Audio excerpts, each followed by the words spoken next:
2025년 5월 서울에서 파리로 가는 비행기표 영수증 2장이 여러분 눈앞에 있다고 한번 상상해 보시죠. 하나는 대한항공 직항인데 185만 원. 다른 82만 하나는 원짜리 중국 표를 항공사를 보여주는 모습. 경유하는 표인데 놀라운 이게 가격 차이. 82만 원입니다. 와, 딱 봐도 100만 원 넘게 차이가 나죠. 네. 솔직히 저라도 185만 원이랑 82만 원짜리 표가 있으면 1초도 망설이지 않고 82만 원짜리를 누를 것 같아요. 그렇죠. 당연하죠. 4인 가족이면 이게 무려 400만 400만 원. 원. 거의 뭐 유럽 가서 한 달 생활비 아닙니까? 어마어마한 돈이죠. 이 엄청난 가격 차이 대체 어떻게 가능한 걸까요? 오늘 저희가 받은 자료가 바로 이 질문을 파고드는 한 편의 심층 다큐멘터리 대본입니다. 제목부터가 빼앗긴 아주 하늘길. 강렬해요. 빼앗긴 하늘길. 80만 원의 유혹과 200만 원의 비명. 맞습니다. 이 자료는 단순히 항공권 싸게 사는 법 이런 걸 알려주는 그런 팀 모음집이 아니에요. 아, 그런 게 아니군요. 오히려 그 정반대에 가깝죠. 이 믿기 힘든 가격표 뒤에 숨겨진 어떤 지정학적 배경 그리고 아주 냉정한 경제 논리를 날카롭게 파헤치고 있거든요. 오늘은 이 자료를 바탕으로 왜 이런 비상식적인 가격이 가능해졌는지 그리고 이 달콤한 유혹이 결국 우리 모두에게 어떤 청구서로 돌아올 수 있는지 그 보이지 않는 비용까지 한번 깊이 있게 들여다보겠습니다. 좋습니다. 자, 그럼 이 말도 안 되는 가격의 비밀부터 파헤쳐보죠. 아니, 더 멀리 돌아가고 공항도 한 번 더 들르는데 어떻게 가격은 절반이 될 수 있는 건가요? 상식적으로는 비행시간이 길수록 이착륙을 더 할수록 비용이 더 붙는 게 맞잖아요. 그렇죠. 그게 상식이죠. 핵심은 하늘의 지도, 그러니까 항로에 있습니다. 아, 항로요? 네. 원래 서울에서 유럽 가는 가장 빠른 길, 이른바 골든 루트는 러시아 영공을 통과하는 시베리아 항로였어요. 그런데 아시다시피 우크라이나 전쟁 이후에 서방 제재에 동참한 우리 국적기, 대한항공이나 아시아나는 이 길을 이용할 수 없게 됐습니다. 그래서 삥 둘러서 간다는 거군요. 자료를 보니까 터키나 중앙아시아 쪽으로 우회하면서 비행시간이 편도의 2시간에서 많게는 4시간까지 늘어났다고 하네요. 네, 맞습니다. 와, 왕복이면 하루 근무 시간인 8시간에 꼼짝없이 비행기 안에 더 갇혀 있어야 하는 셈이네요? 바로 그 지점입니다.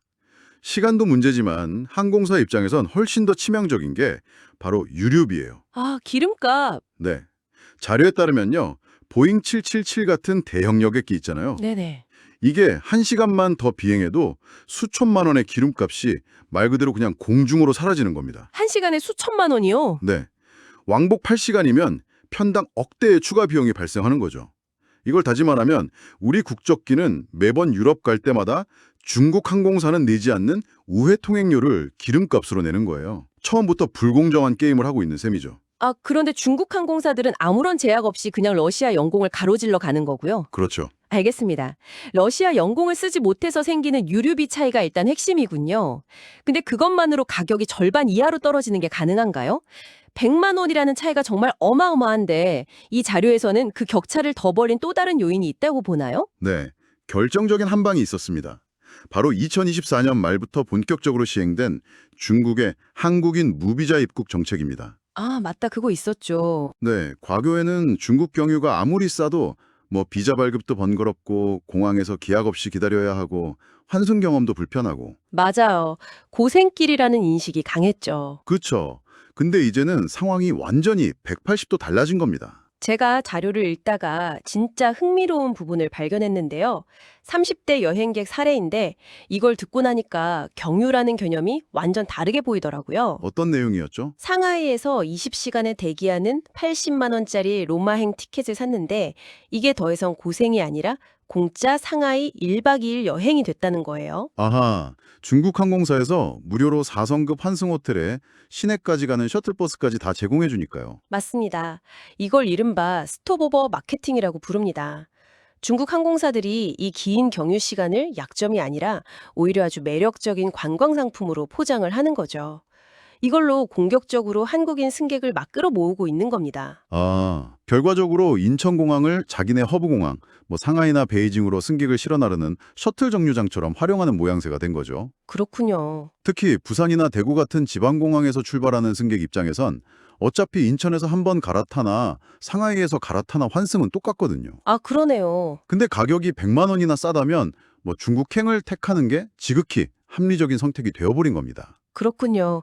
우회 항로라는 구조적인 불리함에다가 무비자 스톱오버라는 강력한 마케팅이 결합되면서 가격 격차가 걷잡을 수 없이 벌어진 거네요. 하지만 단순히 러시아 영공을 이용하고 마케팅을 잘해서라고만 보기엔 여전히 가격 차이가 너무 큰 것 같습니다. 네, 여기서부터는 시야를 훨씬 넓혀야 합니다. 이건 항공사 간의 단순한 서비스나 가격 경쟁, 이걸 넘어선 국가 대 국가의 경제 전쟁 양상을 띠고 있어요.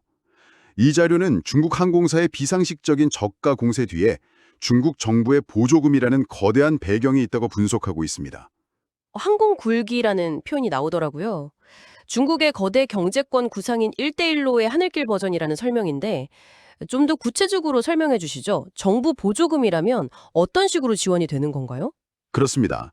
팬데믹 기간 동안 멈춰섰던 국제 항공시장 점유율을 단숨에 되찾기 위해서 수익성을 거의 푸시한 덤핑에 나섰다는 분석이에요. 덤핑이요? 네, 자료에 따르면 중국의 지방정부들이 특정 국제 노선을 취향하는 항공사에 직접 유류 보조금을 지급하고요. 아, 공항들은 이착륙 시간대, 즉 슬롯을 공격적으로 확장하도록 지원하고 있습니다.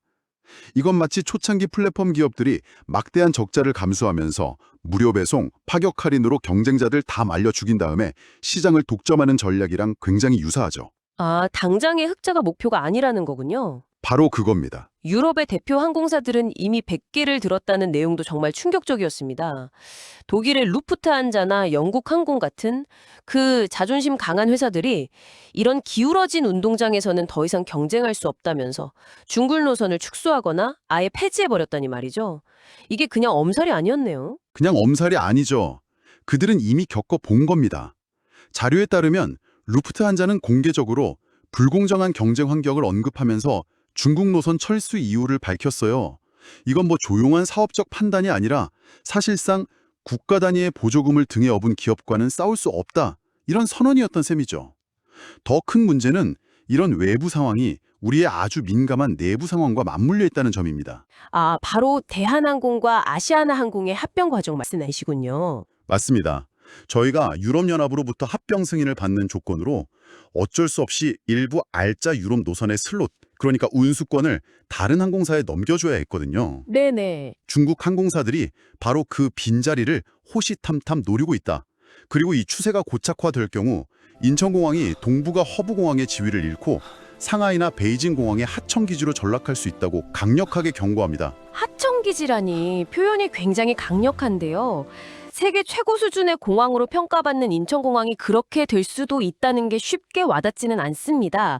그게 구체적으로 어떤 의미인가요? 인천공항의 핵심 경쟁력은 전 세계를 잇는 촘촘한 장거리 직항 노선망이거든요. 그렇죠. 그런데 만약에 유럽으로 가는 직항 노선들이 가격 경쟁력에 밀려서 하나둘씩 사라지고 유럽 가려면 일단 상하이 가세요. 그러니까 상식이 되면 어떻게 될까요? 인천공항은 더 이상 최종 목적지가 아니라 중국 허브 공항으로 가기 위한 경유지가 되어버리는 겁니다. 동북아의 관문 역할이 중국으로 넘어가는 거죠. 이게 바로 하청기지의 의미입니다. 듣고 보니 정말 심각한 문제 같습니다. 하지만 한편으로는 이런 생각도 드네요. 소비자 입장에서는 그냥 좋은 거 아닐까요?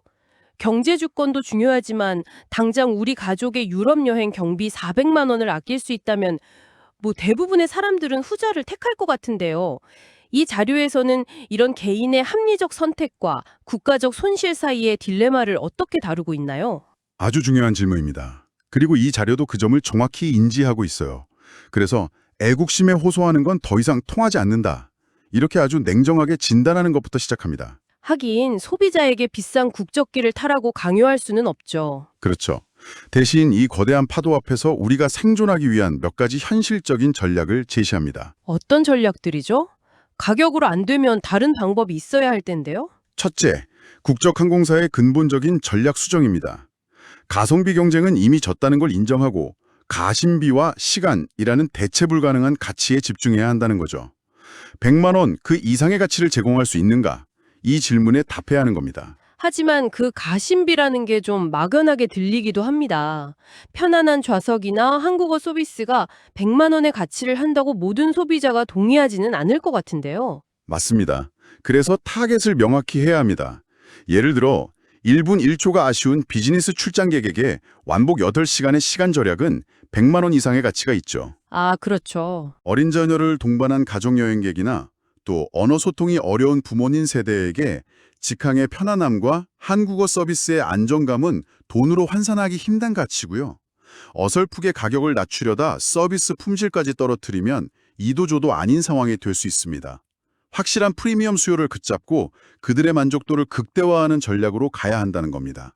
여객뿐만 아니라 화물, 카고의 중요성도 다시 한번 강조하는 부분이 인상 깊었습니다. 네. 팬데믹 때 사람의 이동은 막혔어도 우리 항공산업을 버티게 해준 게 바로 화물이었습니다. 특히 반도체나 바이오 의약품 같은 고부가다시 화물은 신속성과 신뢰성이 생명이거든요. 그렇죠. 이런 화물을 중국 공항에서 여러 번 내리고 싣는 경유편에 맡길 수는 없죠. 중국 항공사의 화물칸보다 더 빠르고 더 안전하고 더 정확하게 운송할 수 있다는 신뢰를 구축하는 것. 이게 우리 국적 항공사의 또 다른 생존 전략이 될 수 있다는 분석입니다. 항공사 차원의 노력 외에 정부 차원의 대응도 필요할 것 같은데요. 이 기울어진 운동장을 바로잡을 방법은 없을까요? 두 번째 전략이 바로 정부 차원의 외교적 노력입니다. 이 자료는 유럽연합이 중국산 전기차에 막대한 관세를 부과하면서 보조금 문제를 공론화했던 사례를 주목합니다. 아, 그 전기차 관세 문제요? 네, 논리가 똑같습니다. 당신들 전기차가 싼 건 기술력이 좋아서가 아니라 정부 보조금 때문이니 그만큼 관세를 매겨서 공정한 경쟁 환경을 만들겠다는 거였죠. 항공 분야에서도 마찬가지로 이 공정경쟁 이슈를 국제사회에 제기하고 우리와 비슷한 처지에 있는 유럽이나 다른 아시아 국가들과 공조할 필요가 있다는 주장입니다. 아, 우리만 겪는 문제가 아니니까요. 그렇죠. 특정 국가의 보조금으로 시장 가격이 교란되는 걸 방치하면 결국 프리미엄 항공사는 물론이고 우리 저비용 항공사, LCC들부터 고사할 수밖에 없기 때문입니다. 마지막으로 이 자료는 결국 선택을 해야 하는 소비자들, 바로 우리들에게 아주 의미심장한 질문을 던지더군요. 지금 눈앞에 80만 원짜리 티켓은 분명 매력적이지만 이게 영원하지 않을 것이라는 사실을 알아야 한다고요. 맞습니다. 과거 중국의 플랫폼 기업들이 초반에 엄청난 적자를 감수하면서 무료 배송, 파격 할인 이런 걸 멋부리다가 시장을 완전히 장악한 뒤에 슬그머니 가격을 올리고 서비스 조건을 바꿨던 사례 기억하실 겁니다. 네, 기억나죠. 만약에 중국 항공사들이 경쟁자들을 모두 몰아내고 서울 파리 노선을 독점하게 되면 그때도 과연 82만 원일까요? 아, 오히려 282만 원이 될 수도 있습니다. 우리의 선택권이 사라지는 순간 그 청구서는 훨씬 더 비싼 가격으로 우리에게 되돌아올 수 있다는 거죠.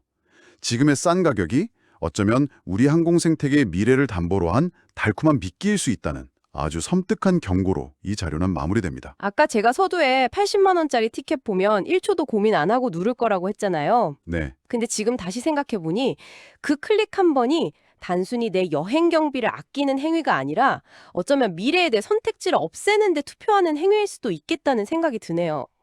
그 달콤한 미끼라는 표현이 계속 머릿속에 맴돕니다. 네. 이 자료가 던진 핵심 메시지가 바로 그것입니다. 개인의 합리적인 선택이 모였을 때 의도치 않게 공동체 전체의 기반을 흔들 수 있다는 딜레마를 보여주는 거죠. 물론 그렇다고 해서 무조건 비싼 국적기를 타야 한다, 이런 결론으로 이어지는 건 아닙니다. 네. 다만 우리가 티켓을 예매할 때 그 가격표 너머에 이런 거대한 힘의 역학관계가 숨어 있다는 사실을 한 번쯤 생각해보는 것만으로도 의미가 있다는 겁니다. 오늘은 80만 원짜리 유럽 항공권이라는 아주 구체적인 현상 뒤에 숨겨진 복잡한 지정학과 경제의 현실을 다룬 자료를 깊이 있게 살펴봤습니다.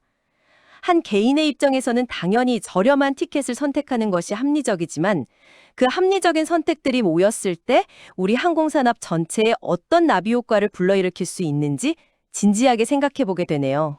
아마 이 이야기를 듣고 난 후에 보게 될 여러분의 다음 여행 티켓 한 장에는요, 단순히 목적지만이 아니라 오늘 우리가 나눈 이야기처럼 세계 경제에 보이지 않는 전쟁터가 담겨 있을지도 모릅니다.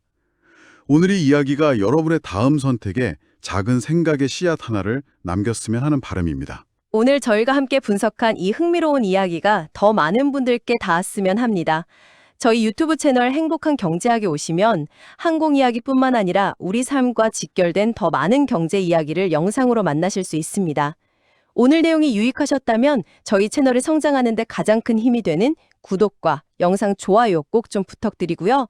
그리고 주변에 이 영상을 공유해서 이 중요한 논의가 더 널리 퍼질 수 있도록 도와주시면 정말 감사하겠습니다. 여러분의 현명한 선택을 응원하며 오늘 분석은 여기서 마치겠습니다. 감사합니다.